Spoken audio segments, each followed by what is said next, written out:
2025년 1월 2일 목요일 출애굽기 11장 통독용 말씀 묵상입니다. 기도하시겠습니다. 하나님 아버지, 지금도 우리를 돌보시고 빛으로 인도하여 주시는 하나님의 은혜와 섭리에 감사드립니다. 지금도 우리를 도우시는 하나님의 능력을 신뢰하며 오늘 하루를 살아가게 하여 주시옵소서. 바로처럼 마음을 닫고 어두움의 세력으로 살아가지 않도록 항상 영적으로 깨어있게 도와주시옵소서. 올 한 해 하나님을 의지하여 모든 은혜의 장애물을 담대히 걷어내며 살아가는 귀한 한 해가 될 수 있도록 인도하여 주시고 오늘 하루가 되게 도와주시옵소서. 예수 그리스도의 이름으로 기도드립니다. 아멘. 오늘 말씀은 출애굽기 11장 1절부터 10절입니다. 묵상 주제는 선포하는 신앙입니다. 출애굽기 11장 마지막 재앙에 대한 예고, 출애굽 준비 명령 1절부터 3절, 1절. 여호와께서 모세에게 이르시기를 내가 이제 한 가지 재앙을 바로와 애굽에 내린 후에야 그가 너희를 여기서 내보내리라. 그가 너희를 내보낼 때에는 여기서 반드시 다 쫓아내리니. 2절. 백성에게 말하여 사람들에게 각기 이웃들에게 은금 패물을 구하게 하라 하시더니. 3절. 여호와께서 그 백성으로 애굽 사람의 은혜를 받게 하셨고 또 그 사람 모세는 애굽 땅에 있는 바로의 신하와 백성의 눈에 아주 위대하게 보였더라. 마지막 재앙의 경고 4절부터 8절. 4절. 모세가 바로에게 이르되 여호와께서 이와 같이 말씀하시기를 밤중에 내가 애굽 가운데로 들어가리니. 5절. 애굽 땅에 있는 모든 처음 난 것은 왕 위에 앉아있는 바로의 장자로부터 맷돌 뒤에 있는 몸종의 장자와 모든 가축의 처음 난 것까지 죽으리니. 6절. 애굽 온 땅에 전무후무한 큰 부르짖음이 있으리라. 7절. 그러나 이스라엘 자손에게는 사람에게나 짐승에게나 개 한 마리도 그 혀를 움직이지 아니하리니 여호와께서 애굽 사람과 이스라엘 사이를 구별하는 줄을 너희가 알리라 하셨나니. 8절. 왕의 이 모든 신하가 내게 내려와 내게 절하며 이르기를 너와 너를 따르는 온 백성은 나가라 한 후에야 내가 나아가리라 하고 심히 노하여 바로에게서 나오니라. 마지막 재앙의 필연성 9절부터 10절. 9절. 여호와께서 모세에게 이르시기를 바로가 너희의 말을 듣지 아니하리라. 그러므로 내가 애굽 땅에서 나의 기적을 더하리라 하셨고. 10절. 모세와 아론이 이 모든 기적을 바로 앞에서 행하였으나 여호와께서 바로의 마음을 완악하게 하셨으므로 그가 이스라엘 자손을 그 나라에서 보내지 아니하였더라. 아멘. 출애굽기 11장은 이스라엘의 출애굽을 위한 12장의 마지막 재앙, 곧 애굽의 장자들을 죽이는 재앙의 경고장입니다. 하나님은 출애굽을 앞둔 이스라엘 백성들에게 스스로 준비해야 할 일을 제시하고 출애굽을 방해하는 애굽에 대해 장자 죽음의 재앙을 경고하심으로써 출애굽의 대역사가 시작될 것을 예시하고 있습니다. 10절밖에 되지 않는 짧은 글이지만 우리는 여기서 몇 가지 교훈을 얻을 수 있습니다. 첫째, 재앙에는 반드시 사전 경고가 있다는 사실입니다. 빨간불이 들어오기 전에 노란불이 먼저 들어오듯이 재앙에는 반드시 사전 경고가 있습니다. 사람들이 재앙을 당하는 것은 이 경고를 무시해버리기 때문입니다. 바로는 모세로부터 전달받은 하나님의 경고를 10번이나 무시해버렸습니다. 그 결과가 얼마나 처참했는가는 우리가 이미 9번이나 살펴본 바 있습니다. 둘째로 하나님의 경고는 회개하고 돌이킬 기회를 주기 위한 것입니다.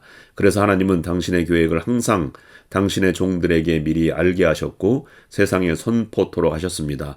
여호와께서 가라사대 나의 하려는 것을 아브라함에게 숨기겠느냐. 창세기 18장 17절 말씀에서 말씀하셨듯이 하나님은 당신의 계획을 당신의 종들에게 사전에 밝히십니다. 하나님은 소돔과 고모라 성의 심판을 사전에 아브라함에게 알리셨고 구원받기로 결정된 자들로 회개하여 탈출할 기회를 허락해 주셨습니다. 하나님의 사전 경고의 대표적인 경우가 홍수 심판일 것입니다.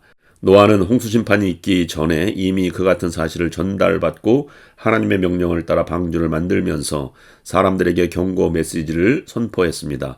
하나님은 자비하신 분이기 때문에 사전 경고 없이 재앙을 내리시지 않습니다. 따라서 인간이 당하는 많은 재앙들이 사전 경고에 대한 대비 부족과 무시에서 비롯된 것들인 것입니다. 사실 성경 말씀은 전체가 장차에 있을 하나님의 심판에 대한 경고 메시지입니다. 하나님은 당신의 종들에게 죄로 관영한 세상에 내릴 심판에 대해서 미리 말씀하시고 경고 메시지를 선포토록 하셨습니다.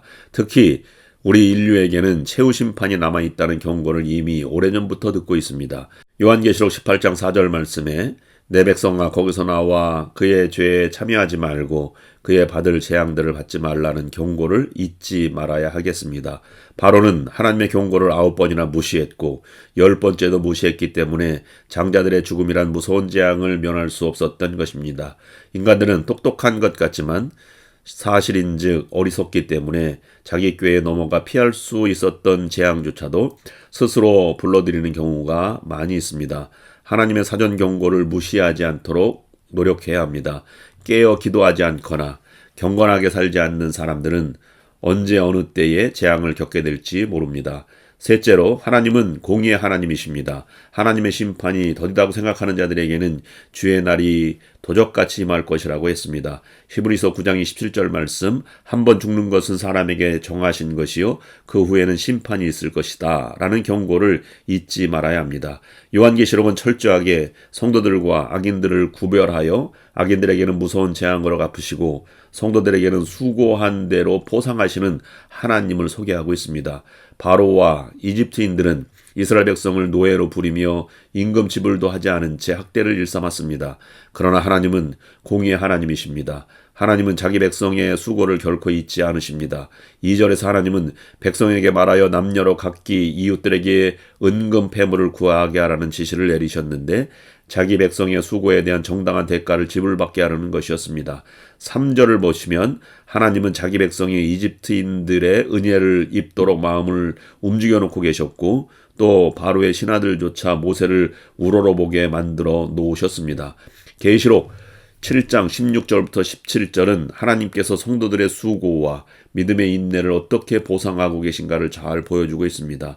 저희가 다시 줄이지도 아니하며 목마르지도 아니하고 해나 아무 뜨거운 기운에 상하지 아니할지니 이는 보좌 가운데 계신 어린 양이 저희의 목자가 되사 생명수 샘으로 인도하시고 하나님께서 저희 눈에서 모든 눈물을 씻어 주실 것이미로라.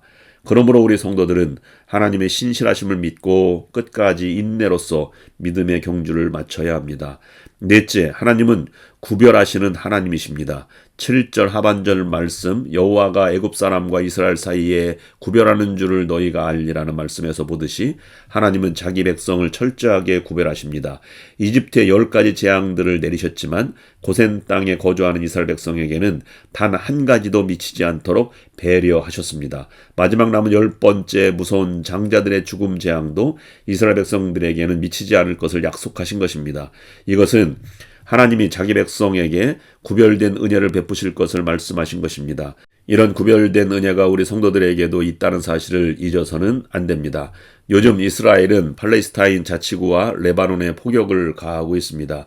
이에 대한 반격도 만만치 않아서 자국의 피해도 점차 커지고 있는 현실입니다. 중동 전쟁으로 확산될지도 모를 일촉즉발의 위기 상황이 계속되고 있습니다. 문제의 원인은 이스라엘 병사들이 각각 팔레스타인과 레바논의 헤즈볼라에 납치되었기 때문입니다. 이들 병사들을 구출하기 위해서 엄청난 무력 시위를 벌이고 있지만 자국의 피해도 만만치 않습니다.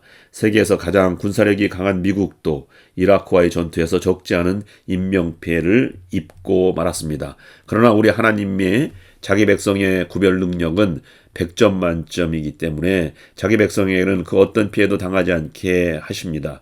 출애굽기나 계시록에서의 재앙은 하나님께서 자기 백성을 환난에서 구출하기 위한 것이기 때문에 자기 백성에게는 전혀 피해를 입히지 않습니다.